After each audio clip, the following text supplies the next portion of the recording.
El polvo se cernía sobre Capua como humo sobre una hoguera. Desde el subsuelo llegaban el tintineo del hierro, el olor a sudor y sangre.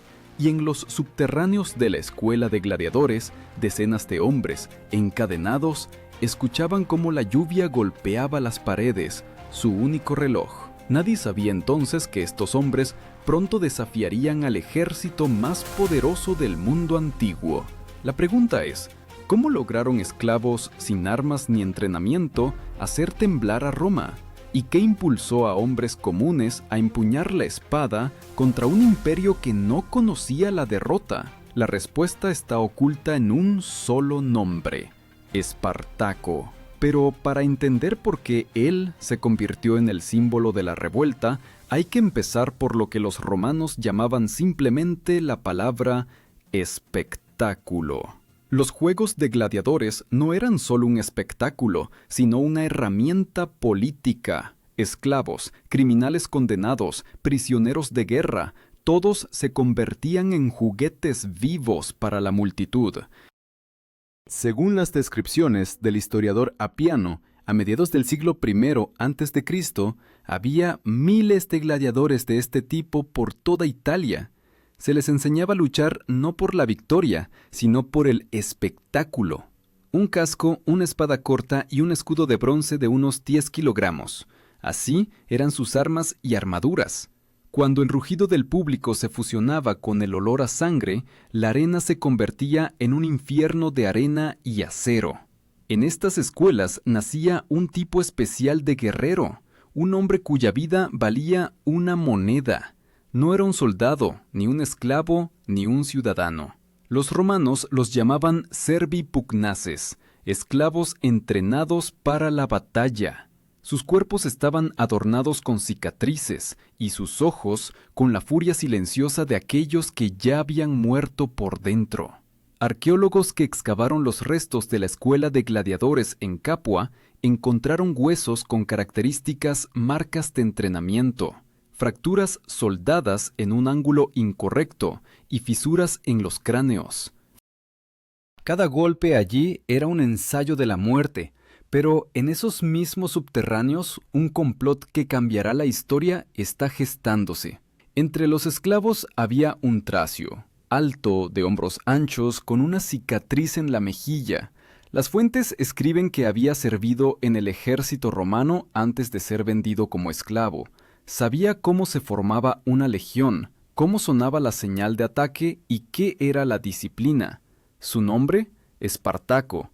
Y cuando escuchó por primera vez la palabra libertad de sus compañeros, no fue un sueño, fue una orden. Los romanos tenían una palabra para aquellos que osaban levantarse contra la autoridad: rebeldes, perturbadores de la paz. Pero esta revuelta no comenzó como una guerra, sino como una huida desesperada. En el año 73 a.C., unos 70 gladiadores, armados con cuchillos de cocina y asadores, rompieron la guardia de la escuela y se apoderaron de un carro con armas de verdad. Su camino conducía al monte Vesubio, entonces aún no un volcán amenazante, sino simplemente una colina cubierta de viñedos. Allí, entre rocas y vides, construyeron un campamento, un lugar donde, por primera vez en años de esclavitud, podían respirar libremente. Y, sin embargo, era solo la calma antes de la tormenta, pues Roma no perdonaba tales errores. Mientras abajo, por los caminos de Italia, marchaban las legiones, en el campamento del Vesubio nacía un ejército que no debería haber existido. Un ejército de esclavos fugitivos, dispuestos a morir no por la gloria, sino por el derecho a ser personas. En las laderas del Vesubio, bajo la sombra de las vides, bullía una nueva vida. Exiliados, asesinos, prisioneros, aquellos a quienes Roma consideraba escoria, ahora aprendían a estar hombro con hombro. Se llamaban hermanos. Según Plutarco, Espartaco no solo huyó, sino que organizó un destacamento construido según estrictas reglas militares. Del caos de los esclavos creó una estructura que se asemejaba a una legión, pero nacida no por una orden, sino por la desesperación. Los romanos, confiados en su invencibilidad, al principio ni siquiera lo tomaron en serio. Contra los esclavos fugitivos enviaron un pequeño destacamento, bajo el mando del prétor Claudio Glabro. Solo unos 3,000 soldados, reclutados a toda prisa. Estos guerreros llevaban corazas ligeras y espadas cortas, los gladius, de donde proviene la palabra gladiador, pero les faltaba disciplina. Espartaco, por su parte, utilizó lo que tenía a mano. Cada esclavo tenía en sus manos no un arma, sino una herramienta, hojas de hoces, lanzas de caza, trozos de cadenas. Así nació el primer concepto en su campamento, armamento improvisado. Los romanos dirían arma rudia. De cuchillos de cocina hacían dagas, de aros de carros, escudos, de cadenas, látigos, pero el arma más peligrosa fue su determinación. Cuando Glabro rodeó su campamento en el Vesubio, Espartaco comprendió.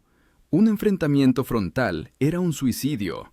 Entonces propuso un plan que los historiadores más tarde llamarían uno de los más audaces de la antigüedad. Los fugitivos tejieron cuerdas con las vides, descendieron por la noche por un acantilado escarpado y atacaron a los romanos por la retaguardia.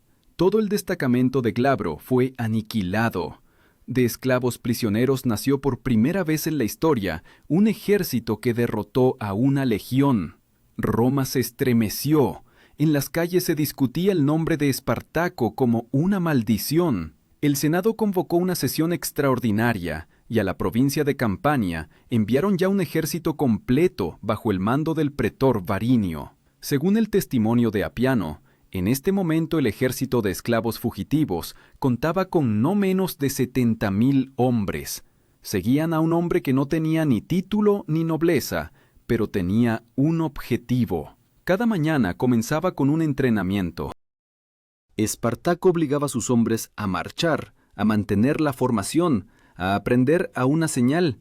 Los guerreros, criados en esclavitud, descubrieron por primera vez lo que era la disciplina, no por miedo, sino por fe. En el campamento reinaba el orden, el robo se castigaba con la muerte, la cobardía con el destierro, incluso la comida se repartía equitativamente. Una olla, un pan, un destino. En este momento nació un concepto que más tarde se convertiría en un símbolo de resiliencia, contubernium. Así llamaban los romanos a la familia de combate, 8 personas que comían, dormían y morían juntas. Espartaco adoptó este principio y de esclavos hizo unidades cohesionadas. Cada unidad elegía a su líder, pero las órdenes solo provenían de él. Esto no era una revuelta, sino ya una fuerza organizada. Roma respondió con crueldad. Los rebeldes fueron perseguidos, ejecutados sin juicio. Pero cuantos más esclavos morían, más nuevos se unían. En el sur de Italia ya se decía que 1 de cada 3 campesinos estaba listo para sacudirse el yugo.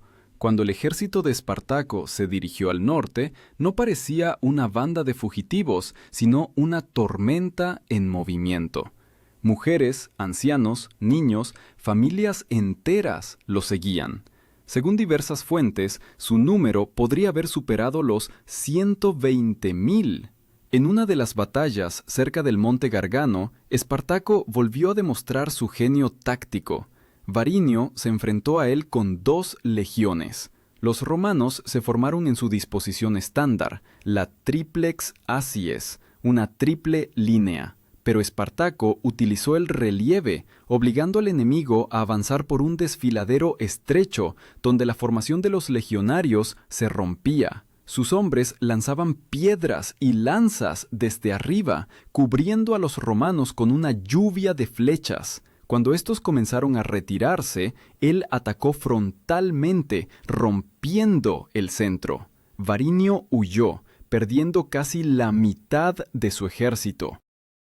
Plutarco escribió que después de esta victoria, Espartaco prohibió las celebraciones y el lujo. Comprendía que su fuerza no residía en el saqueo, sino en el orden. Incluso ordenó enterrar a los romanos caídos con honores, un gesto raro para un enemigo. Esto era una señal. No eran salvajes, sino guerreros. Pero en Roma este gesto fue percibido como un desafío. Los hallazgos arqueológicos confirman la magnitud de su movimiento. La cerámica encontrada a lo largo de las antiguas vías militares muestra una interrupción repentina del comercio y la destrucción de villas en Campania y Lucania precisamente en esos años. Italia temblaba. En los caminos reinaba el silencio, interrumpido solo por el lejano murmullo de pies que marchaban. En esos meses el ejército de esclavos se convirtió en algo más que una simple rebelión, se convirtió en una idea que Roma no podía permitir que sobreviviera. Porque si un esclavo podía desafiar al imperio y derrotar legiones, ¿qué impedía a otros hacer lo mismo? Y entonces el Senado decidió actuar de otra manera. Contra Espartaco no enviaron pretores, sino a un cónsul. Este fue Gelio. Pero ni los rangos ni los títulos garantizaban ya la victoria, pues detrás de cada golpe de Espartaco estaba el recuerdo de quienes murieron en la arena y las voces de quienes solo querían una cosa, que sus hijos no nacieran más encadenados. La primavera del año 72 a.C. no trajo a Italia el olor de las flores, sino el humo de las hogueras. En los valles de Campania resonaba el metal, y en los caminos yacían estandartes quemados. El ejército de esclavos bajo el mando de Espartaco ya no se ocultaba, marchaba abiertamente, aplastando las guarniciones romanas una tras otra. Según el testimonio de Apiano, los rebeldes liberaron a decenas de miles de prisioneros y capturaron enormes provisiones de alimentos. Comenzaron a moverse hacia el norte, hacia los Alpes. En esta campaña, Espartaco habló por primera vez de regresar a casa, más allá de las montañas, hacia la libertad. Pero Roma se proponía detenerlo a toda costa. Contra Espartaco salieron 2 cónsules a la vez, Gelio y Léntulo. Cada uno comandaba 2 legiones. Esto significaba más de 20.000 guerreros entrenados, divididos en manípulos, unidades de combate de 120 hombres. La disciplina romana debía enfrentarse de nuevo a la furia de los esclavos. Y sin embargo, cuando el choque tuvo lugar cerca del monte Gargano, las legiones fueron aplastadas. Espartaco atacó de improviso, al amanecer, en una densa niebla. Él mismo lideró el ala de asalto, armado con un gladius tomado de un centurión muerto. Plutarco escribió que luchaba en las primeras filas, y sus guardaespaldas juraron morir antes de permitir que los romanos tocaran su cuerpo. La derrota de los cónsules fue una humillación para el Senado. Pero lo más terrible para Roma no fue eso. Después de la victoria, Espartaco no asedió ciudades, no marchó sobre Roma, giró su ejército hacia el norte, hacia los Alpes. Esto significaba que su ejército no era simplemente una horda, sino una fuerza con un plan. Quería sacar a los esclavos de Italia para que pudieran dispersarse por sus tierras natales, Tracia, Galia, Germania. Sin embargo, el ejército de esclavos dejó de ser un cuerpo unido. Dentro del campamento comenzaron las disputas. Parte de los guerreros, principalmente galos y germanos bajo el mando de Crixo, exigían marchar sobre Roma para destruir al enemigo. Espartaco comprendía que eso era una locura. No tenía máquinas de asedio, tropas de ingenieros ni provisiones, pero no pudo contener a la multitud. Crixo se separó con 30.000 guerreros y pronto cayó en una emboscada de las tropas consulares. Casi todos murieron. Los arqueólogos encontraron en el lugar de la batalla cerca del monte Gargano rastros de una fosa común, más de 3.000 cuerpos enterrados a toda prisa. Entre ellos, según la tradición, estaba Crixo. Esta derrota fue una advertencia para Espartaco. Volvió a conducir al ejército hacia los Alpes, pero en algún lugar del norte, cerca del río Po, se detuvo. La razón aún se debate. Algunos historiadores creen que sus guerreros se negaron a abandonar Italia, otros que Espartaco comprendió. La libertad más allá de los Alpes era inalcanzable para tal masa de gente. Según Apiano, hizo girar su ejército de vuelta al sur, y entonces Roma comprendió, este no era un fugitivo, era un enemigo. Los romanos llamaban a tales giros decursus, un círculo del destino. El ejército de esclavos se dirigió de nuevo al sur, destruyendo villas y almacenes. Los rumores sobre el mar de fugitivos se extendían más rápido que los mensajeros del Senado. Incluso los habitantes de Roma comenzaron a fortificar los muros, aunque la ciudad no había visto guerra en muchas décadas. En los mercados el pan encareció y en las provincias estallaron revueltas. Roma respondía con una furia cada vez mayor. A los cónsules les sucedió un nuevo general, Marco Licinio Craso. El hombre más rico de Roma no buscaba la gloria, buscaba el orden. Los historiadores escribieron que él mismo propuso al Senado pagar la campaña contra Espartaco de su propio bolsillo. Para él no era solo una guerra, era la oportunidad de demostrar que el oro podía vencer a la espada. Craso comenzó con la disciplina. Ordenó ejecutar a 1 de cada 10 en las legiones que habían retrocedido ante los esclavos. Esto se llamaba decimación, un antiguo castigo en el que 1 de cada 10 soldados moría a manos de sus compañeros. El miedo devolvió el orden a los romanos. Las legiones dejaron de huir. Mientras tanto, Espartaco se fortificaba en Lucania y Calabria, en el extremo sur de la península. Volvió a establecer un campamento, preparándose para un nuevo golpe. Ahora tenía menos gente, según diversas estimaciones, unos 60,000. Parte murió, parte se dispersó. Pero los que quedaron no eran simplemente esclavos fugitivos, eran veteranos de decenas de batallas, endurecidos y leales a su líder. En el campamento reinaba el silencio. La gente forjaba armas, las mujeres vendaban a los heridos, los niños recogían leña. Por las tardes, Espartaco recorría las filas y hablaba con cada uno. Su voz era ronca por la arena y el viento, pero en ella resonaba la fuerza. Ya no soñaba con regresar. Ahora solo hablaba de una cosa, del honor de morir libre. Roma también se preparaba. Craso reunía 8 legiones, unos 40,000 hombres. Marchaban por la vía Apia, construida como un hueso recto, y llevaban en sus escudos los símbolos de las águilas. 2 mundos se acercaban el uno al otro, uno nacido de la esclavitud, el otro del hierro de la ley, y en las colinas del sur de Italia pronto se decidiría quién permanecería en la historia, el imperio o el hombre que lo desafió. El invierno del año 71 a.C. trajo frío a Italia, pero no paz. El viento arrastraba por los caminos las cenizas de aldeas quemadas, y detrás de la vía Apia se construían fortificaciones. Craso comprendía, Espartaco no era solo un enemigo, era un símbolo, y debía ser aniquilado de forma ejemplar. Ordenó cavar un foso de 6 metros de ancho y casi 80 kilómetros de largo, de mar a mar, para aislar al ejército de esclavos en Calabria. Fue una obra de ingeniería colosal, rara incluso para Roma. Los legionarios trabajaban día y noche, reforzando muros, llenando fosos con agua. Este límite se convirtió en una barrera que nadie había logrado cruzar aún. Pero Espartaco no era nadie.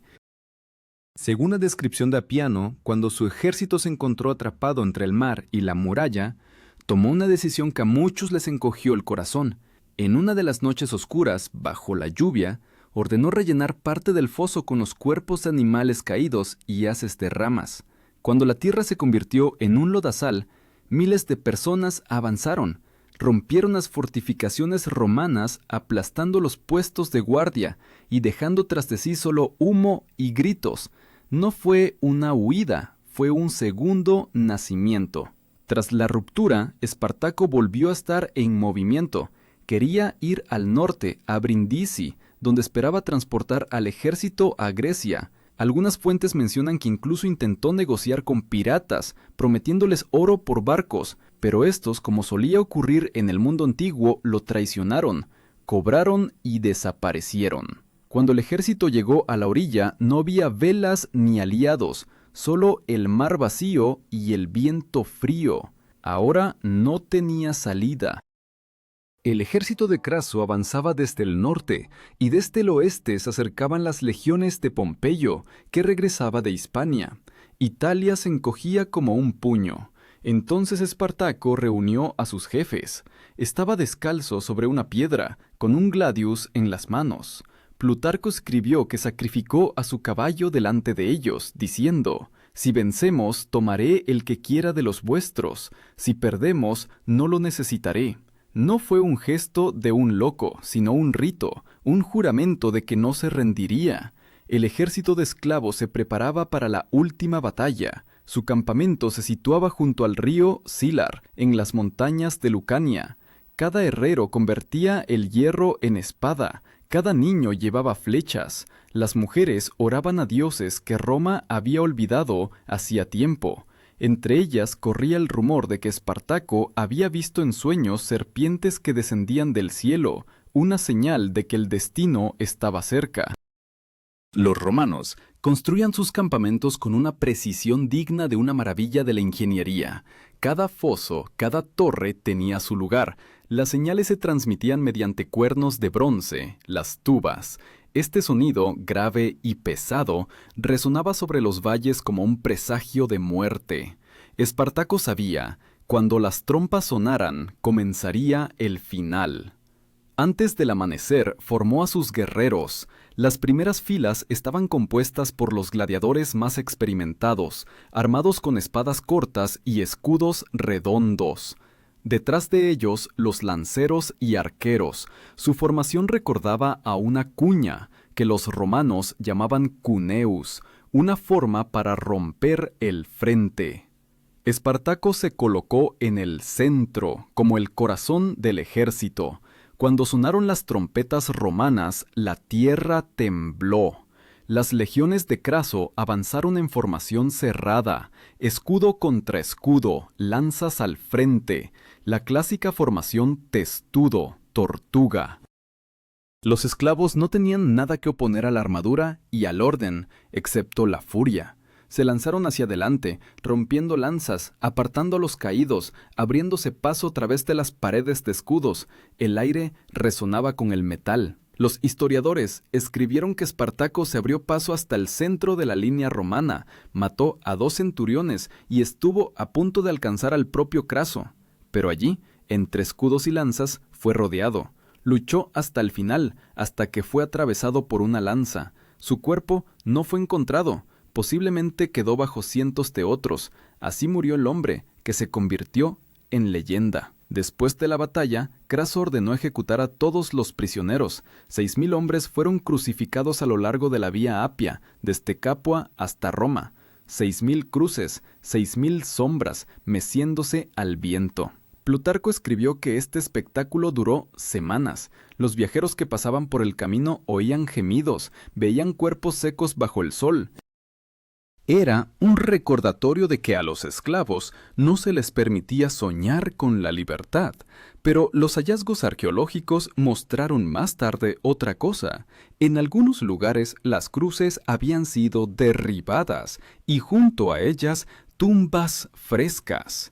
Quizás no todos murieron, quizás algunos sobrevivieron y se fueron a las montañas, quizás el espíritu de Espartaco no murió allí donde cayó su cuerpo. La victoria de Craso le trajo fama, pero no grandeza. Cuando Pompeyo regresó de Hispania y acabó con los restos de los fugitivos, el Senado lo proclamó a él como el Salvador de Italia. Craso apretó los dientes, pero guardó silencio. La historia rara vez recuerda a los que ganaron, recuerda a los que desafiaron. Y el viento en el sur de Italia aún silbaba entre las colinas desiertas, como susurrando los nombres de aquellos que una vez se atrevieron a levantarse contra el mundo. Y Roma, encadenada por la ley, vio por primera vez que el miedo podía venir no de fuera, sino de dentro, de aquellos a quienes consideraba nada.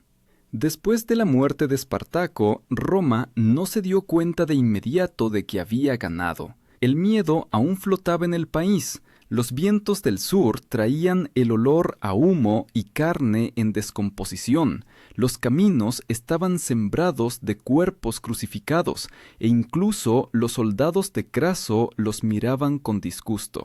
Plutarco escribió que ningún triunfo había sido tan pesado para los vencedores. Fue una victoria sobre una sombra, sobre una idea que no podía ser encadenada.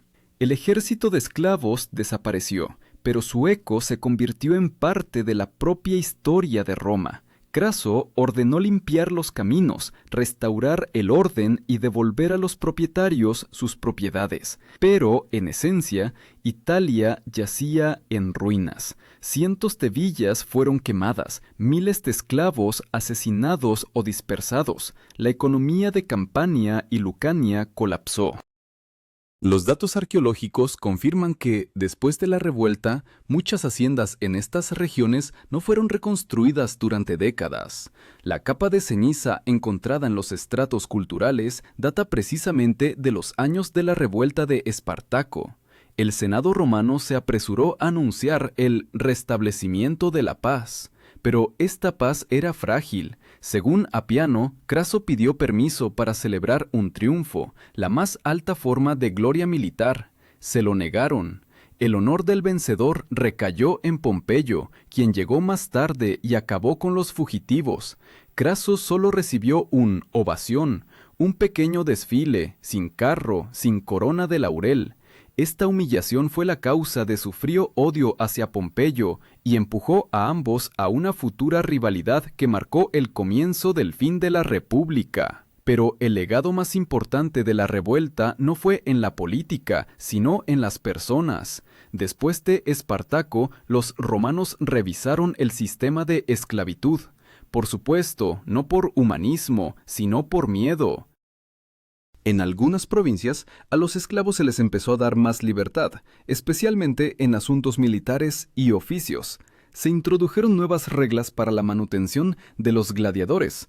Las escuelas ahora estaban bajo control y vigilancia constantes. Los historiadores escribieron que incluso la forma de las espadas y armaduras de los gladiadores cambió para hacerlos menos adecuados para el combate real. Y, sin embargo, no fue el miedo, sino el recuerdo lo que impidió que la gente repitiera la revuelta. La imagen de Espartaco, no un bárbaro, no un asesino, sino un hombre que se atrevió a levantarse contra el mundo, siguió viviendo en canciones y leyendas. Los romanos no les gustaba recordar su nombre, pero cada vez más susurraban: Servus contra imperium, esclavo contra imperio. Entre los militares, Craso se convirtió en un ejemplo de disciplina férrea. Sus decimaciones entraron en los libros de texto, un método para restaurar el orden a través del miedo. Los soldados sabían: quien rompiera la formación se arriesgaba a morir a manos de un compañero. Esto se convirtió en un símbolo de la frialdad romana, una ley que era más importante que el individuo. Pompeyo, por su parte, utilizó la revuelta para su propia gloria. Sus soldados crucificaron a varios cientos de fugitivos más, y en Roma se proclamó Salvador. El pueblo lo aclamó, los senadores lo colmaron de elogios. Craso cayó, pero en el fondo entendía. Había ganado con la espada, pero había perdido en gloria. Este conflicto, que comenzó sobre los cuerpos de los esclavos, pronto llevaría a Roma a un nuevo derramamiento de sangre, a las guerras civiles. Con el paso de los años, el recuerdo de la revuelta no desapareció. Los historiadores debatían: ¿fue Espartaco un libertador o un criminal? Plutarco escribió sobre él con respeto, destacando su inteligencia y humanidad. Apiano con preocupación, llamándolo un milagro espantoso. Incluso Cicerón mencionó una vez a Espartaco como un ejemplo de lo que sucede cuando las clases bajas pierden el miedo. Los hallazgos arqueológicos de los últimos siglos confirmaron la magnitud de la tragedia. Cerca de Capua y a lo largo de toda la vía Apia se descubrieron restos de postes de madera, vestigios de cruces. En algunas secciones donde el camino cruzaba antiguos campos, se encontraron anillos de hierro clavados en la piedra, puntos de sujeción de cadenas. Estas huellas son los únicos testigos mudos de aquella masacre. Roma se volvió más cautelosa. La revuelta de Espartaco fue una lección para ella. La esclavitud no era solo un sistema económico, era un polvorín. Más tarde, ya en la era del imperio, las revueltas estallarían de nuevo, en Sicilia, en África, en Britania, pero cada una de ellas sería sofocada antes de que el nombre del nuevo Espartaco pudiera siquiera pronunciarse. Y, sin embargo, el tiempo demostró que es imposible suprimir la idea de libertad para siempre. Incluso en los muros de piedra de Roma, entre columnas y foros, donde los esclavos seguían llevando agua y tirando carros, a veces se oía un susurro: «Espartaco vive». No era un hombre, era el recuerdo de que incluso aquellos que nacen encadenados pueden levantarse por encima de sus amos.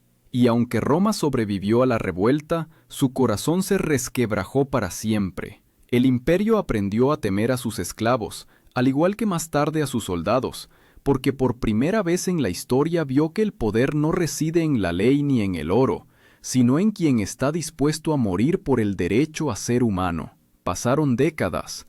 El mundo por el que murió Espartaco hacía tiempo que se había convertido en polvo, pero su nombre no desapareció. En los registros de los cronistas se convirtió en un signo de alarma, un recordatorio de que todo poder se sostiene no solo con espadas, sino también con el miedo de quienes viven bajo ellas.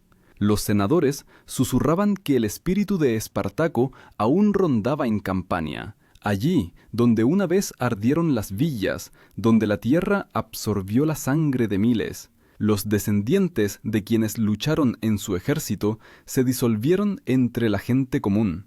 Algunos se convirtieron en libertos, otros se fueron a las montañas y vivieron como bandidos, pero el recuerdo se transmitía en susurros, como una oración, sobre el hombre que no se sometió.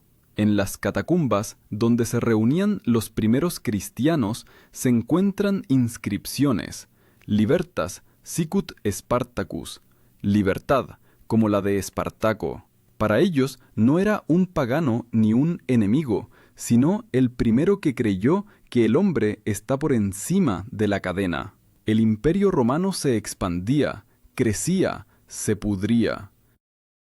Sus legiones iban cada vez más lejos, más allá del Danubio, más allá del Rin, a los desiertos de Siria, pero cuanto más amplias se hacían las fronteras, más pesado era el peso del miedo interno. Cada revuelta, cada descontento de los esclavos recordaba a los senadores aquel invierno en que un solo hombre hizo temblar a toda Roma. Los historiadores de la antigüedad tardía intentaron borrar a Espartaco de la memoria. En las crónicas oficiales se transformó en un bandido, un perro tracio, un gladiador maldito. Pero cuanto más se empeñaban en olvidarlo, más crecía la leyenda. Ya en la época de los emperadores, los combates de gladiadores no eran solo un entretenimiento, eran un intento de domar el miedo a una nueva libertad. Cada asesinato en la arena era un ritual, un recordatorio de que el poder aún era capaz de sofocar la revuelta. Pero cuando en el siglo IV las arenas quedaron vacías y Roma comenzó a desmoronarse bajo el asedio de los bárbaros, volvieron a sonar las viejas palabras: Servus contra Imperium. La gente recordaba no a las legiones, no a los senadores, sino a Espartaco, un símbolo no de derrota, sino de resistencia. Así, el mito venció al imperio. Espartaco murió en el campo de batalla, pero su nombre sobrevivió a Roma, convirtiéndose en aquello que se temió y se admiró siglos después, la prueba viviente de que la libertad puede comenzar incluso con el grito de un esclavo.